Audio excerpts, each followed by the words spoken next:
네, 안녕하세요. 닥터스키니 시보연 원장입니다. 자, 이제 가을인데요. 요즘 갑자기 날씨가 선선해지면서 갑자기 식욕이 돋는다는 분들 많으신 것 같습니다. 이 천고마비의 계절이죠. 하늘은 높고 또 말은 살찌는 계절 가을인데요. 이 가을이 되면 왜 이렇게 식욕이 돋고 살이 찌는 걸까요? 오늘은 이렇게 끓어오르는 식욕을 참는 비법 3가지에 대해 말씀드릴까 합니다.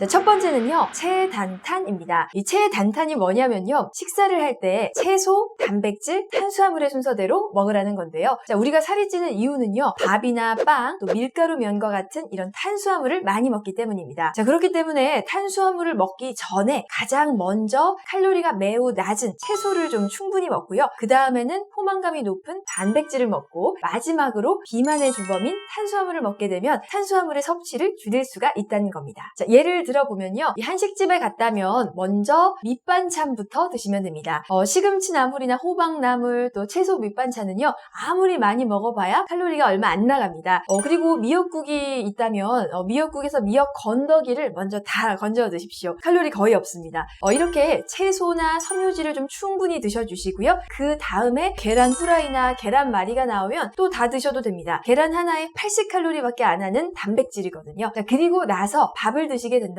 이 밥 양을 한 공기 먹던 분이 반 공기로 줄일 수가 있습니다. 자, 다른 예를 들어볼까요? 만약 가족 모임으로 뷔페에 가셨다면 어떤 순서대로 드시면 좋을까요? 자, 가장 먼저 그 뷔페에 있는 모든 종류의 샐러드를 다 담으십시오. 야채 샐러드, 옥수수 샐러드, 콩 샐러드, 종류별로 다 맛을 보시고요. 자, 그리고 이렇게 채소를 좀 충분히 드셨다면 체단탄이니까 그 다음은 단백질입니다. 연어에다가 양파 소스해서 맛있게 또 담아 오시고요. 그 밖에 회나 새우, 또 가지 요리가 있다면 해산물 단백질은 충분히 드시면 좋습니다. 고기 단백질보다 기름이 적기 때문에 칼로리가 훨씬 좀 적게 나가는 장점이 있습니다. 자, 그리고 배가 좀 많이 차셨다면 그 다음에는 고기 너무 많이 말고요, 맛있는 부위로 조금씩만 드시면 좋겠습니다. 자, 그 다음에는 탄수화물 차례인데요. 아마도 이렇게 드셨으면 배가 좀 부르실 거예요. 그래서 탄수화물은 안 드셔도 좋고요, 드셔도 아주 조금만 드셔서 마무리하시면 좋겠습니다. 식욕 조절하는 두 번째 방법은요, 바로 삼시세끼입니다. 보통 식욕이 폭발하는 때가 언제이죠? 대부분 저녁, 또 자기 전일 텐데요. 우리가 아무리 아침, 점심을 굶거나 또 적게 먹었어도 저녁을 많이 먹으면 다음날 체중은 증가해 있기 마련입니다. 저녁 이후에는요, 활동량이 거의 없기 때문에 이 저녁에 먹은 음식은 소모가 되지 않고 우리 몸에 그대로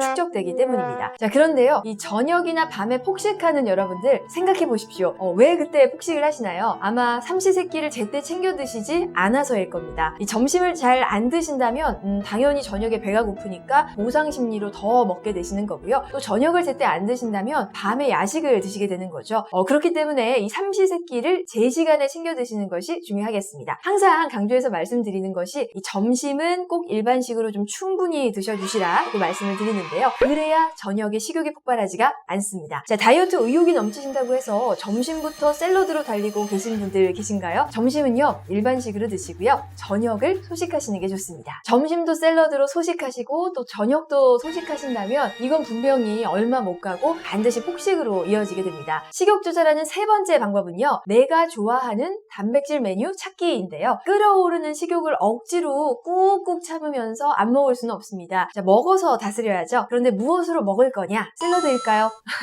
풀만 먹어서는요, 끓어오르는 식욕을 억제하기는 역부족입니다. 자, 정답은 단백질인데요. 이 단백질을 먹으면 끓어오르는 식욕이 잠재워지고요, 또 단백질로 인한 포만감은 탄수화물 섭취를 줄일 수가 있습니다. 자, 그리고 가장 이득인 것, 기력이 떨어지지 않는다는 점인데요. 굶는 다이어트나 바나나 같은 원푸드 다이어트, 또 샐러드만 먹는 다이어트는요, 기력이 떨어지기 때문에 얼마 못 갈 수가 있습니다. 하지만 단백질을 좀 충분히 먹는 다이어트는요, 기력이 보충되기 때문에 힘나는 다이어트로 꾸준히 이어나갈 수가 있겠습니다. 자, 이때 중요한 것이요, 나만의 단백질 메뉴를 찾는 것입니다. 자, 어떤 다이어트이든 억지로 하는 다이어트는 얼마 못 갑니다. 나는 계란이나 닭가슴살을 싫어하는데 남들이 한다고 따라하면 얼마 못 가고 포기하게 되죠. 계란이나 닭가슴살이어도 내가 좋아하는 조리법으로 맛있게 먹는 다이어트가 되어야 오래 갈 수가 있습니다. 저 같은 경우에도요, 그냥 삶은 달걀은 좀 퍽퍽해서 잘 못 먹는 편입니다. 그래서 편의점에서 파는 호유란이나 감동란처럼 좀 조미가 되어 있는 반숙을 좋아하고요. 자, 그리고 저녁에는 고기를 먹는데요. 닭가슴살이 가장 부피 대비 칼로리가 가장 낮기 때문에 닭가슴살을 닭가슴살을 주로 먹지만 닭가슴살이 좀 지겨울 때면, 그리고 요즘같이 좀 가을철에 식욕이 좀 올라올 때면 고깃집에 가서 소고기 중에서도 아주 맛있는 부위를 100에서 150g 정도 소량 시켜 먹습니다. 저는 토시살을 좋아하는데요. 토시살도 기름기가 많지 않아서 괜찮은 부위입니다. 이때 중요한 것은요, 100에서 150g 정도면 양이 얼마 안 된다는 겁니다. 그래서 너무 큼지막하게 써시면 두세 입이면 다 끝나실 수 있어요. 그래서 여기서 포인트가 한 입 크기를 좀 작게 자르시는 건데요. 그러면 여러 번 먹을 수가 있습니다. 좀 작게 자르고 야채 많이 해서 그 아주 맛있는 소고기를 음미하면서 한 입 한 입 먹으면서 이거 너무 맛있다 이렇게 드시면은 뭐 100에서 150g 정도 적은 양이지만 아주 맛있게 단백질을 섭취하실 수가 있습니다. 네, 오늘은 식욕 조절하는 방법 3가지에 대해 말씀을 드렸는데요. 이런 방법 외에도 여러분만의 식욕 참는 비장의 방법이 있다면 댓글로 함께 공유해 주시면 좋을 것 같습니다. 감사합니다.